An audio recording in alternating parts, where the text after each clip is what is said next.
unwanted.org, the host of this Facebook page. And if you're watching me on YouTube, which I intend to post this video to my YouTube channel too, the person behind this YouTube channel as well. I am back with another nature live stream. You know, that's where I like to come to share goodness with you. I always feel inspired when I'm outdoors. It's a hot day, I'm all red. It's super hot, but it's beautiful, and I want to share a quick nugget of wisdom, so you think about this over the weekend, and maybe it will sparkle a little bit of inspiration or curiosity to try it, because unless you try it,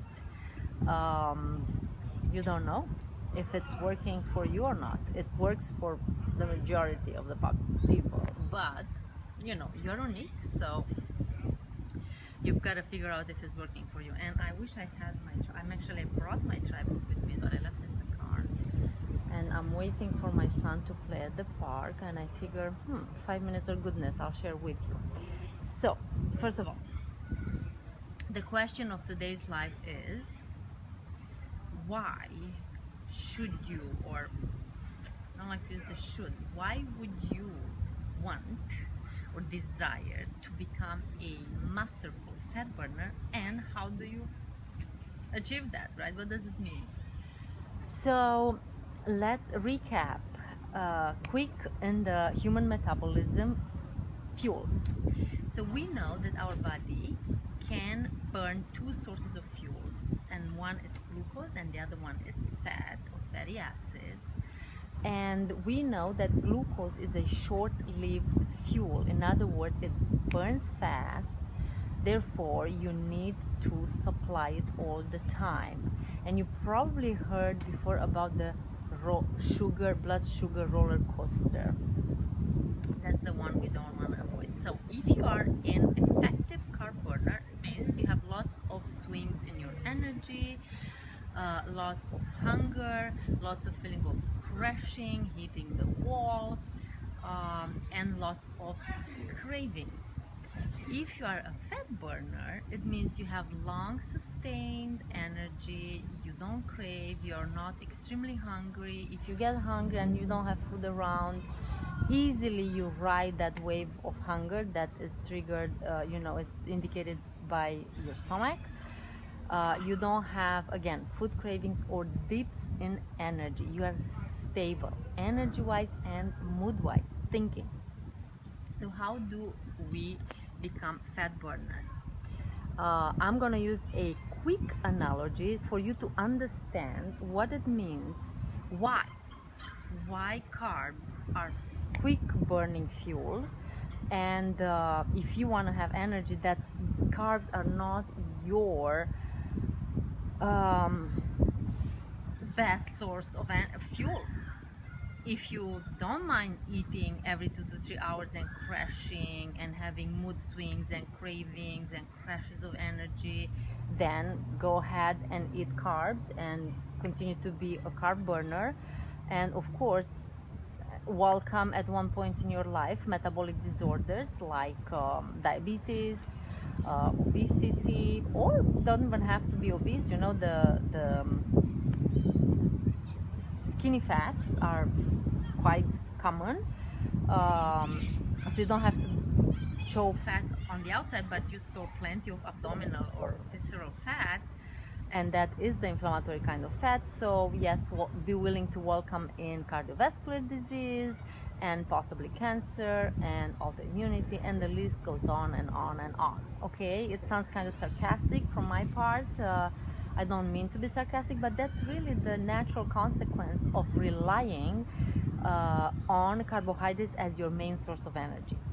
So imagine that we are making a fire and we have 3 available fuel sources. One is hay, the other one is wood logs, and the other one is coal. I hope the wind is not too strong. Turn it like this so you can see the river in the background. So if you were to start the fire, you most likely would want to use hay, right? Because why? It catches fire very easily. One flame, one match in it, and it goes on fire. But will you rely on hay to maintain that fire, to cook with it, to warm up your house, to keep you warm during the winter? Most likely not. Why? Because it burns very fast, so you have to be next to the fire, and you have to have a huge amount of hay to always put on the fire if you want to have more than just quick flames burning, right? To be able to generate heat, to warm up and cook and etc.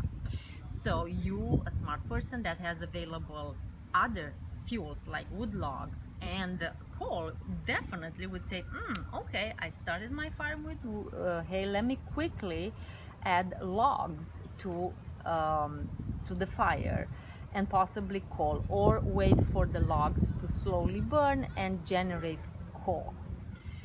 Why is that? Because obviously you don't need as many wood or as much wood logs to keep the fire going. You don't have to stay next to the fire and every so often, few minutes, put wood on the fire. You can go for several hours and know that the wood fire burns slow and it leads to coal, and you're gonna have residual heat and all that.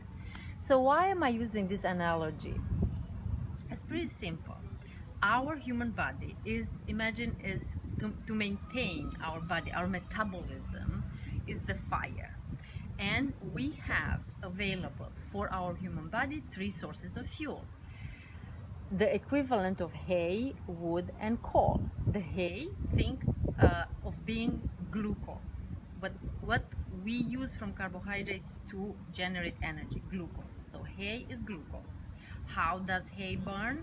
Fast. Do you rely on hay to maintain fire? No, you are smarter than that. So how does glucose burn? Fast. Do you want to rely on glucose as your source of energy? No, you are smarter than that, right? So the next fuel available is fatty acids, and that's the equivalent of wood logs. And fatty acids are burning into coal, meaning ketone bodies. So if you were to be smart with your body as you are smart with making and maintaining a fire, you would want to rely on the long-lasting sources of energy that you have available, and that's burning fatty acids. Whether they come from the diet or the fatty acids that have been stored on your body, it really doesn't matter. You can use those as source of energy. Most cells and tissues and organs of your body can and prefer to use fatty acids as source of energy, with a few exceptions. The most important one that cannot use fatty acids as source of energy is your brain, and that is your sensor, the most sensitive organ that will give you emergency signals when the supply of energy or fuel to the body gets low. In other words, if glucose in the blood dips and there is no other fuel available, your brain will send you emergency signals. You have that crash, you have that craving, you have that urge to eat, you may feel shaky and jittery, sweaty, you may have the symptoms of hypoglycemia. So what happens if you can't use fatty acids as a source? Like your brain cannot use fatty acids, physically they cannot pass. They're large molecules, they cannot pass the blood-brain barrier to supply energy to the brain. But the body is intelligently designed. We evolved in a beautiful way. We're well adapted to burning fat as source of energy. Therefore, when we burn fat, the byproduct of fat, coal, are ketone bodies. And ketone bodies are those miraculous molecules that cross the blood-brain barrier and fuel your brain. So, this is how you can understand why, despite the fact that you are not eating, you will be fasting for a prolonged period of time, more than 5-6 hours, 24 hours. You do the intermittent fasting, so you fast for 16 hours. So despite the fact that you're fasting, or despite the fact that you're not ingesting glucose or a carbohydrate, or a food that mainly provides you with glucose, you continue to have energy. In fact, you have more energy than if you are eating the carbohydrate-rich food, the one that absorbs as glucose. And that's why, because although the glucose in the blood dips, you have the ultimate fuel available for your brain. So for the brain, it's pretty irrelevant if gets glucose or it gets ketone bodies. It really doesn't matter. In fact, it functions better. You are sharper, you are less anxious, more relaxed and sharp at the same time. You have mental focus, you have physical energy when you run your body, including your brain, on fatty acid and ketone bodies. Again, not your brain. Your brain will not use fatty acid, will use ketone body. I know this is a little bit technical, but it's important for you to understand, because there's a lot of misinformation out there. Lots of people are afraid to fast, are afraid to ditch carbohydrates and glucose. Why? Because of misinformation, and that's, remember, my method is called CURE. My proprietary method is called CURE. And I'm talking about the unlearn and cure. If you're willing to unlearn misinformation and you give yourself permission to redefine food and to apply this new understanding of how your body uses food to heal, to generate energy, to lose weight, you will find your cure. You will find what works for you. You don't have to just go by what I'm saying. You actually have to apply it and see how it works for you. So that's why you want to become a fat burner, because you have more energy, you don't have to eat as often, you feel more stable, you feel more sharp, you feel smarter, you perform better at all levels. And aside from that, you are going to begin to lose weight, to change your body composition. You're going to begin burning your own fat, given that you eat appropriate for your size and activity level in order to actually burn your own fat, not the fat that comes with the bulletproof coffee if you drink that and too many of them. Just an example. And how? So that's why.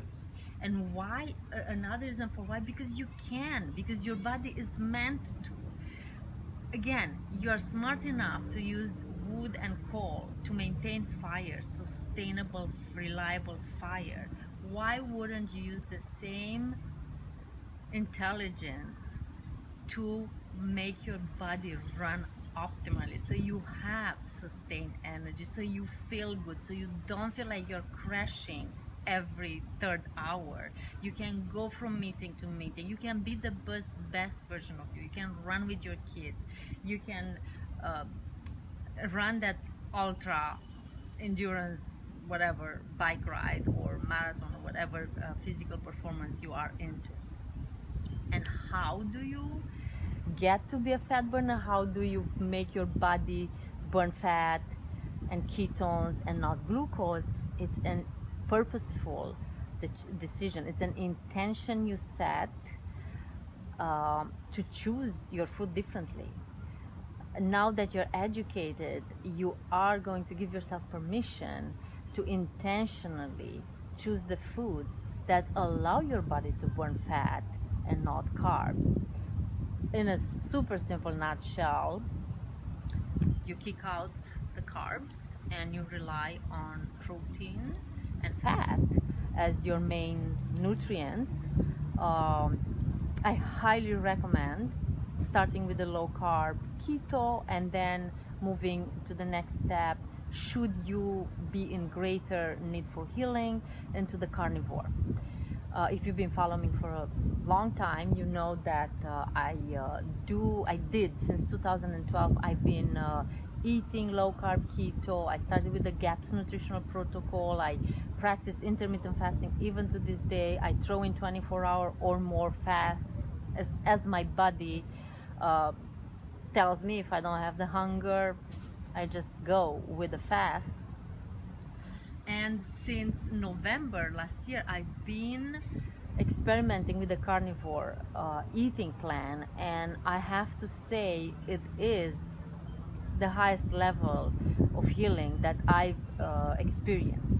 And I'll go more in details into my story with what I experienced from eliminating all plant food sources. And I have to say, I would say I'm a carnivore intermittent keto.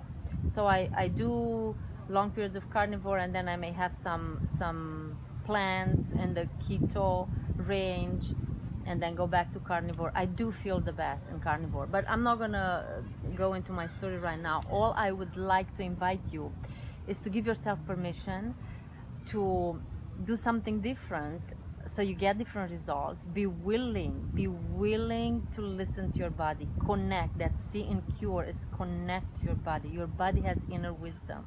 Your body already knows what you need to do. You just have to allow it, remove, unlearn, and try something different, and be willing to receive the messages from your body. And I'll be happy to be your support, part of your support system. This is not an easy journey to go on. I'm aware that's a lot of free stuff out there in the keto and carnivore community. Lots of, you can Google many things and do it on your own. However, in my clinical experience, working now for so many years with I'm moving away from nutrition education, diet instruction, to coaching.